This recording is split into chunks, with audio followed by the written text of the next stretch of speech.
Good evening everyone. Today we will discuss man pointing in manufacturing industries. So cotton textile industry. Cotton textile industries are Kanpur in Uttar Pradesh, Indore in Madhya Pradesh, Surat in Gujarat, Mumbai in Maharashtra, Coimbatore in Tamil Nadu.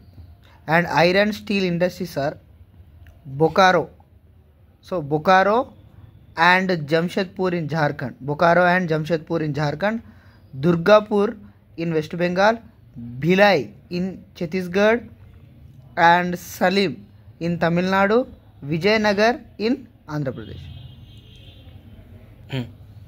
Software Technology Park. Software Technology Parks in Noida in Uttar Pradesh, Pune in Maharashtra, Mumbai in Maharashtra, Gandhinagar in Gujarat, Bangalore in Karnataka, Thiruvananthapuram in Kerala, and nuclear power plants. Some of the important nuclear power plants are Narora in Uttar Pradesh, Kakrapara in Gujarat, Tarapur in Maharashtra, Kalpakram in Tamil Nadu.